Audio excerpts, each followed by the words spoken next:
Hello everyone, my name is Agent Paul of Mobile Task Force Delta 7, codenamed Bookkeepers, and welcome back to another SCP document review. And the SCP we will be reviewing today is SCP-352, Object Class, Keter. Special Containment Procedures. Containment area is to remain sealed at all times. No human interaction is allowed with SCP-352. Any and all interaction should be carried out by a robot or other remote means. Should human interaction become necessary, full hazmat containment protocols should be observed. In addition, security lines must be attached to all personnel.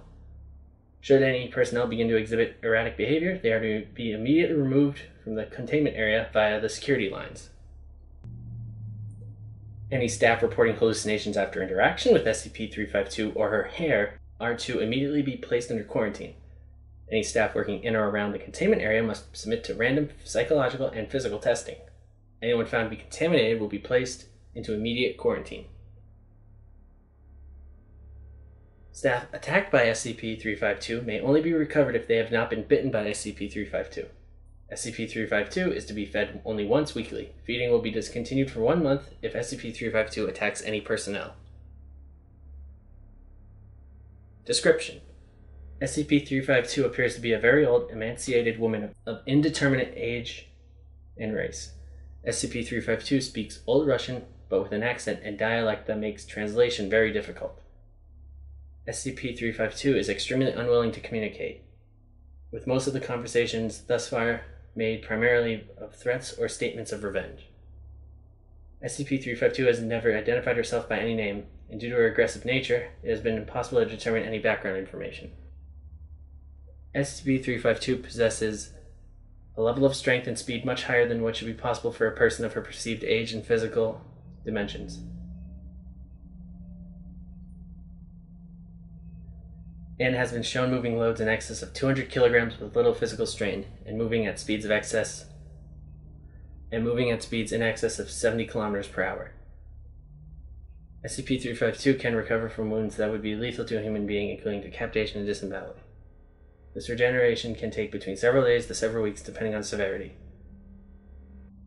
Internally, SCP-352 appears to be a normal human woman with muscles, bones, and organs in a state of consistent with advanced age. Testing done on tissue samples have been inconclusive. SCP-352 is capable of growing very thin hair-like strands from any part of her body, apparently at will. These strands can grow several meters in an hour, and appear to be at least partially under control of SCP-352.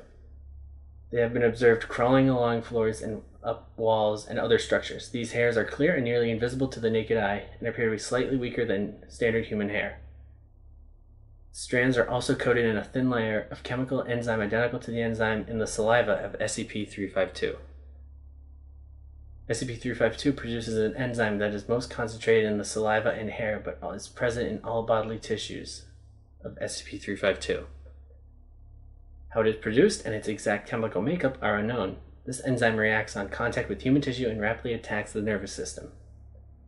Symptoms manifest almost immediately and include hallucinations, euphoria, suppression of cognitive or logical thinking, and suppression of pain receptors. This state persists for several days with mild exposure and can become permanent with high exposure. Bites from SCP-352 lead to high exposure in 99.9% of cases. SCP-352 appears to subsist on a carnivorous diet with a strong preference for human flesh. SCP-352 will create a web of hair and wait for prey to become exposed to the enzyme and become more docile. SCP-352 will often remove and eat the limbs of a prey item to prevent it from wandering away, and can take several days to fully devour its prey. Humans have been observed to still be in a euphoric state and have no knowledge of the outside world, even as they suffer the loss of limbs and other bodily tissue. Addendum: Notes on recovery. SCP-352 was recovered in southern Russia near the town of. Reports of an enchanted forest and a witch who had caused several deaths were initially ignored, until reports of the witch being found and captured began to surface. When Foundation agents responded, the town was found deserted. Several bodies were found in varying states of decomposition, and blood trails appeared to show many more bodies being dragged into the enchanted forest. Recovery teams were dispatched and captured SCP-352, but suffered heavy casualties due to SCP-352's attack and exposure to the enzyme. A large amount of hair was recovered as well, and is believed to be the cause of many exposure incidents, with contact being attributed to spiderwebs or an agent's own hair, and not reported until hallucinations manifested. Addendum. Notes on behavior. While SCP-352 prefers any type of human flesh over any other type of meat, he seems to have a special propensity for children between 0 and 2 years of age. After observation of highly elevated levels of cooperation and reduced tendency to attack staff while consuming flesh of this type, possible alterations in the current diet is being considered. The use of SCP-604 and SCP-1680 as a more efficient food source for SCP-352 is currently pending approval from the project director following initial testing. Wow.